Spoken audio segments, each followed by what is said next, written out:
Hello students, in today's video we will discuss about the natural disaster named volcanic activity. The interior part of the earth, ये बेटा spelling mistake है इत्थे अर्थ आवेगा. The interior part of the earth is still very hot due to the high temperature. The rocks inside the earth which are in the molten state come outside from the weaker part of the earth in the form of lava. Students, जो ਧਰਤੀ ਦਾ ਅੰਦਰਲਾ ਹਿੱਸਾ ਹੈ ਉਹ ਅਜੇ ਵੀ ਬਹੁਤ ਜ਼ਿਆਦਾ ਗਰਮ ਹੈ. ਜੋ ਅੰਦਰ ਦਾ ਤਾਪਮਾਨ ਹੈ ਉਹ ਬਹੁਤ ਜ਼ਿਆਦਾ ਹੋਣ ਕਰਕੇ ਜਿਹੜੀਆਂ ਅੰਦਰੂਨੀ ਚਟਾਨਾਂ ਜੋ ਕਿ ਪਹਿਲਾਂ ਹੀ ਪਿਘਲੀ ਹੋਈ ਹਾਲਤ ਦੇ ਵਿੱਚ ਹਨ, ਧਰਤੀ ਦੇ ਕਿਸੇ ਕਮਜ਼ੋਰ ਹਿੱਸੇ ਦੇ ਵਿੱਚੋਂ ਲਾਵੇ ਦੇ ਰੂਪ ਵਿੱਚ ਬਾਹਰ ਆ ਜਾਂਦੀਆਂ. This process of coming of lava over the surface of the earth is known as the volcano. Students, ਲਾਵਾ ਦੇ ਧਰਤੀ ਤੇ ਆਉਣ ਦੀ ਇਹ ਕਿਰਿਆ ਨੂੰ ਹੀ ਜਵਾਲਾਮੁਖੀ ਦਾ ਨਾਮ ਦਿੱਤਾ ਜਾਂਦਾ. Different types of gases, steam and other substances also come out with the lava. ਜਿਸ ਸਮੇਂ ਧਰਤੀ ਦੇ ਵਿੱਚੋਂ ਲਾਵਾ ਬਾਹਰ ਨਿਕਲਦਾ ਹੈ ਤਾਂ ਇਸ ਦੇ ਨਾਲ ਕਈ ਕਿਸਮ ਦੀਆਂ ਜਿਹੜੀਆਂ ਗੈਸਾਂ ਜਾਂ ਭਾਫ ਆ, ਇਸ ਤੋਂ ਇਲਾਵਾ ਹੋਰ ਕਈ ਤਰ੍ਹਾਂ ਦੇ ਪਦਾਰਥ ਵੀ ਉਹ ਬਾਹਰ ਨਿਕਲ ਆਉਂਦੇ ਨੇ. The thin lava spreads to a long distance whereas the thick lava starts depositing near the vent itself. ਜੋ ਪਤਲੀ ਕਿਸਮ ਦਾ ਲਾਵਾ ਉਹ ਕਾਫੀ ਦੂਰ ਤੱਕ ਫੈਲਦਾ ਹੈ, ਜਦੋਂ ਕਿ ਜਿਹੜਾ ਸੰਘਣਾ ਲਾਵਾ ਹੁੰਦਾ, ਜਦੋਂ ਕਿ ਸੰਘਣਾ ਲਾਵਾ ਜਿਹੜਾ ਨਿਕਾਸ ਨਲੀ ਦੇ ਨੇੜੇ ਹੀ ਜੰਮਣਾ ਸ਼ੁਰੂ ਕਰ ਦਿੰਦਾ. Some volcanoes affect up to hundreds of miles and cause a big destruction of the people living in the surrounding area. ਕਈ ਵਾਰੀ ਕੀ ਹੁੰਦਾ ਕਿ ਜਵਾਲਾਮੁਖੀ ਹੈ ਜਿਹੜਾ ਉਹ ਸੈਂਕੜੇ ਮੀਲ ਤੱਕ ਆਪਣੀ ਮਾਰ ਕਰਦੇ ਨੇ ਅਤੇ ਜਿਹੜੇ ਆਸ-ਪਾਸ ਦੇ ਲੋਕ ਹੁੰਦੇ ਨੇ, ਭਾਵ ਕਿ ਆਸ-ਪਾਸ ਦੇ ਰਹਿਣ ਵਾਲੇ ਲੋਕ ਹੈ, ਉਹਨਾਂ ਲੋਕਾਂ ਦੀ ਤਬਾਹੀ ਦਾ ਕਾਰਨ ਬਣਦੇ ਨੇ. The volcanoes mainly are of three types. ਜਵਾਲਾਮੁਖੀ ਦੀਆਂ ਮੁੱਖ ਤਿੰਨ ਕਿਸਮਾਂ ਨੇ: active volcanoes, dormant volcanoes, extinct volcanoes. Active volcanoes ਕਿਰਿਆਸ਼ੀਲ ਜਵਾਲਾਮੁਖੀ, dormant volcanoes ਸੁੱਤੇ ਹੋਏ ਜਵਾਲਾਮੁਖੀ, extinct volcanoes ਬੁਝੇ ਹੋਏ ਜਵਾਲਾਮੁਖੀ.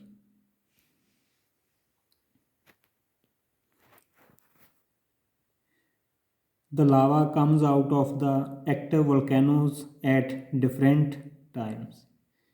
ਜੋ ਕਿਰਿਆਸ਼ੀਲ ਜਵਾਲਾਮੁਖੀ ਵਿੱਚੋਂ ਕਦੇ-ਕਦੇ ਜਿਹੜਾ ਲਾਵਾ ਉਹ ਬਾਹਰ ਨਿਕਲਦਾ. The lava comes out of the active volcanoes at different times. ਕਿਰਿਆਸ਼ੀਲ ਜਵਾਲਾਮੁਖੀ ਦੇ ਵਿੱਚੋਂ ਜੋ ਲਾਵਾ ਹੈ ਉਹ ਕਦੇ ਤਾਈਂ ਬਾਹਰ ਨਿਕਲਦਾ.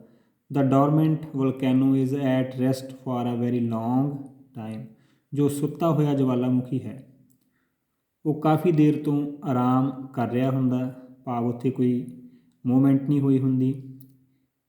ਮੀਨਸ ਕਾਫੀ ਲੰਬਾ ਸਮਾਂ ਹੋ ਗਿਆ ਹੁੰਦਾ ਕਿ ਉੱਥੇ ਕੋਈ ਐਕਟੀਵਿਟੀ ਜਿਹੜੀ ਵੋਲਕੈਨੋਜ਼ ਦੀ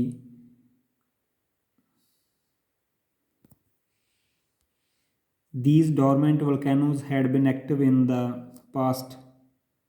ਭਾਵ ਕਿ ਇਹ ਜੋ ਡੋਰਮੈਂਟ ਵੋਲਕੈਨੋਜ਼ ਆ ਇਹ ਪਿਛਲੇ ਇਤਿਹਾਸ ਦੇ ਵਿੱਚ ਇਹਨਾਂ ਵਿੱਚੋਂ ਕਦੀ ਜਿਹੜਾ ਲਾਵਾ ਉਹ ਨਿਕਲਿਆ ਹੁੰਦਾ, ਪਰ ਹੁਣ ਕੀ ਹੈ, ਮਤਲਬ ਕਾਫੀ ਲੰਬੇ ਸਮੇਂ ਤੋਂ ਇਹ ਡੀਐਕਟਿਵ ਹੁੰਦੇ ਨੇ. ਮੀਨਸ ਪਾਸਟ ਦੇ ਵਿੱਚ ਕਦੇ ਇੱਥੇ ਜਿਹੜੀ ਵੋਲਕੈਨੋਜ਼ ਦੀ ਮੂਵਮੈਂਟ ਹੋਈ ਹੁੰਦੀ ਹੈ. Volcanoes are such the marks or signs of volcanic features are there, but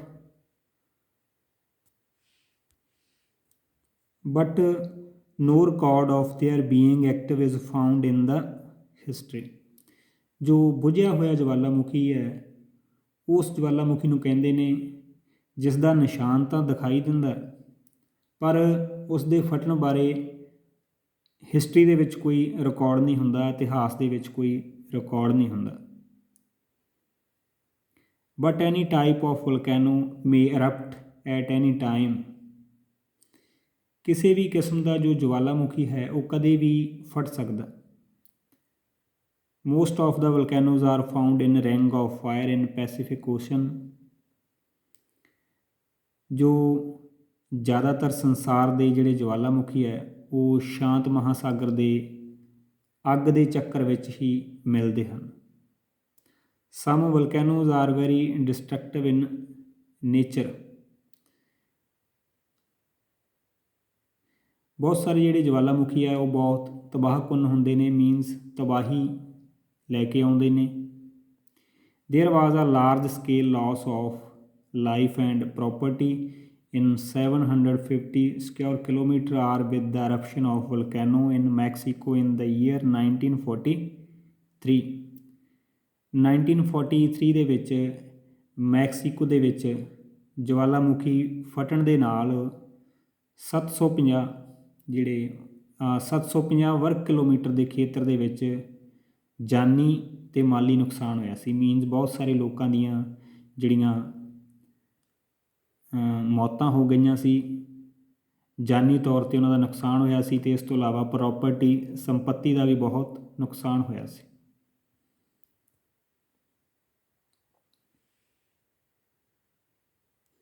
ਅੱਗੇ ਅਸੀਂ ਗੱਲ ਕਰਾਂਗੇ ਵੋਲਕੈਨੋਜ਼ ਐਂਡ ਪ੍ਰੋਟੈਕਸ਼ਨ। ਜਵਾਲਾਮੁਖੀ ਅਤੇ ਇਸ ਤੋਂ ਬਚ ਬਚਾ ਕਿਵੇਂ ਕਰ ਸਕਦੇ ਹਾਂ ਅਸੀਂ, ਇਸ ਦੇ ਬਾਰੇ ਡਿਸਕਸ ਕਰਾਂਗੇ। The buildings or houses should not be constructed near the volcanic prone area। ਜਿਹੜੀਆਂ ਸਾਡੀਆਂ ਬਿਲਡਿੰਗਸ ਆ ਜਾਂ ਸਾਡੇ ਘਰ ਮਕਾਨ ਨੇ ਉਹ ਜਿਹੜਾ ਜਵਾਲਾਮੁਖੀ ਪ੍ਰਭਾਵਿਤ ਖੇਤਰ ਹੈ ਉਹਦੇ ਆਸ-ਪਾਸ ਸਾਨੂੰ ਇਮਾਰਤਾਂ ਜਿਹੜੀਆਂ ਉਹ ਨਹੀਂ ਬਣਾਉਣੀਆਂ ਚਾਹੀਦੀਆਂ। On seeing some signs of volcanic eruption we should move away from this area।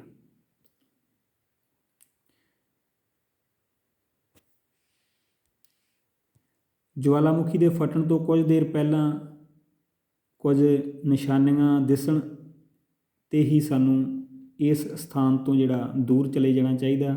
ਭਾਵ ਕਿ ਜੇਕਰ ਸਾਨੂੰ ਜਵਾਲਾਮੁਖੀ ਫਟਣ ਦੀਆਂ ਕੁਝ ਨਿਸ਼ਾਨੀਆਂ, ਕੁਝ ਸਾਈਨ ਜਾਂ ਸਾਨੂੰ ਨਜ਼ਰ ਆਉਂਦੇ ਆ ਤਾਂ ਸਾਨੂੰ ਉਸ ਸਥਾਨ ਤੋਂ ਦੂਰ ਚਲੇ ਜਾਣਾ ਚਾਹੀਦਾ। ਟੂ ਮੂਵ ਅਵੇ from this place foster means of transport should be used.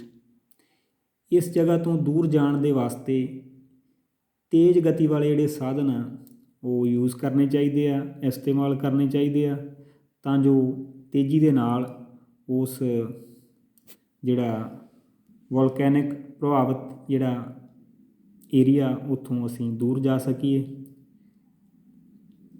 The government should be ready to provide medical or other facilities in case of any such accidents।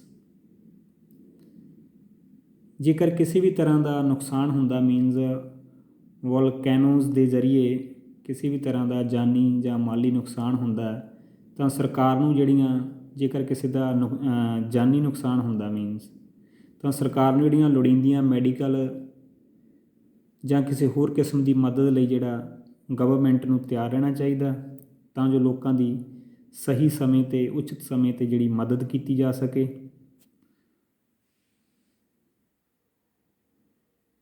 So this was the discussion of volcanoes and its protection. And next we will discuss about the natural disaster named tsunami. Tsunamis is a type of sea wave which can originate from the occurrence of earthquake, volcanoes, landslides, etc. Tsunami ਇੱਕ ਪ੍ਰਕਾਰ ਦੀ ਜੋ ਸਮੁੰਦਰੀ ਲਹਿਰ ਹੈ ਜਿਹੜੀ ਕਿ ਭੂਚਾਲ, ਜਵਾਲਾਮੁਖੀ ਜਾਂ ਧਰਤੀ ਦੇ ਖਿਸਕਣ ਤੋਂ ਪੈਦਾ ਹੁੰਦੀ ਹੈ। Due to the shaking of the sea relief, high water waves originate and cause a big destruction in or outside the sea। ਸਮੁੰਦਰ ਦਾ ਜਿਸ ਸਮੇਂ ਧਰਾਤਲ ਹਿਲਜੁਲ ਕਰਦਾ ਤਾਂ ਪਾਣੀ ਦੀਆਂ ਜਿਹੜੀਆਂ ਉੱਚੀਆਂ ਲਹਿਰਾਂ ਉਹ ਪੈਦਾ ਹੋ ਜਾਂਦੀਆਂ, ਤਾਂ ਇਸ ਤੋਂ ਬਾਅਦ ਸਮੁੰਦਰ ਜਾਂ ਇਸ ਤੋਂ ਬਾਹਰ ਵੀ ਨੁਕਸਾਨ ਪਹੁੰਚਾਉਂਦੀਆਂ ਹਨ। The tsunamis which occurred on December 26th 2004 affected around 11 countries of South and Southeast Asia and East Africa।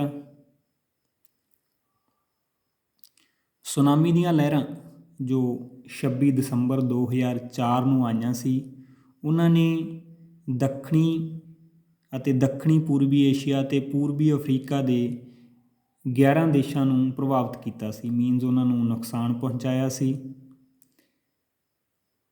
In these tsunamis of Indian Ocean more than 1.5 lakh people died and many others were rendered homeless। Besides, a big loss of property was caused। Hind Mahasagar ਦੇ ਵਿੱਚ ਵੀ ਆਈਆਂ ਇਹਨਾਂ ਲਹਿਰਾਂ ਵਿੱਚ 1.5 ਲੱਖ ਤੋਂ ਵੀ ਵੱਧ ਜਿਹੜੇ ਲੋਕ ਆ ਉਹ ਮਾਰੇ ਗਏ ਸਨ ਅਤੇ ਬਹੁਤ ਸਾਰੇ ਜਿਹੜੇ ਲੋਕ ਸੀ ਉਹ ਬੇਘਰ ਹੋ ਗਏ ਸੀ। ਇਸ ਤੋਂ ਇਲਾਵਾ ਬਹੁਤ ਸਾਰਾ ਜਿਹੜਾ ਮਾਲੀ ਨੁਕਸਾਨ ਵੀ ਹੋਇਆ ਸੀ। ਅੱਗੇ ਅਸੀਂ ਗੱਲ ਕਰਾਂਗੇ tsunamis and protection. After getting the information we should not go to the sea. ਜਦੋਂ ਵੀ ਸਾਨੂੰ ਸੁਨਾਮੀ ਬਾਰੇ ਇਨਫੋਰਮੇਸ਼ਨ ਮਿਲਦੀ ਹੈ, ਸੂਚਨਾ ਮਿਲਦੀ ਹੈ, ਤਾਂ ਸਾਨੂੰ ਸਮੁੰਦਰ ਦੀ ਤਰਫ ਨਹੀਂ ਜਾਣਾ ਚਾਹੀਦਾ, ਸਮੁੰਦਰ ਦੇ ਵੱਲ ਨਹੀਂ ਜਾਣਾ ਚਾਹੀਦਾ। The ships and the boats sailing in the sea should be back to the ports। ਸਮੁੰਦਰ ਦੇ ਵਿੱਚ ਚੱਲ ਰਹੇ ਜਿਹੜੇ ਸਮੁੰਦਰੀ ਜਹਾਜ਼ ਆ ਜਾਂ ਬੇੜੇ ਆ, ਉਹਨਾਂ ਨੂੰ ਵਾਪਸ ਬੰਦਰਗਾਹ 'ਤੇ ਆ ਜਾਣਾ ਚਾਹੀਦਾ। The fishermen should also avoid going to sea till these tsunamis receded or stop completely। ਜਿਹੜੇ ਸਮੁੰਦਰ ਦੇ ਵਿੱਚ ਮੱਛੀਆਂ ਫੜਨ ਵਾਲੇ ਮਛੇਰੇ ਆ, ਉਹਨਾਂ ਨੂੰ ਵੀ ਚਾਹੀਦਾ ਕਿ ਜਦ ਤੱਕ ਇਹ ਲਹਿਰਾਂ ਸ਼ਾਂਤ ਨਾ ਹੋ ਜਾਣ ਉਸ ਸਮੇਂ ਤੱਕ ਸਮੁੰਦਰ ਵਿੱਚ ਨਾ ਜਾਇਆ ਜਾਵੇ। The people who are living near the places most affected by tsunamis should always be prepared to fight such type of natural calamity।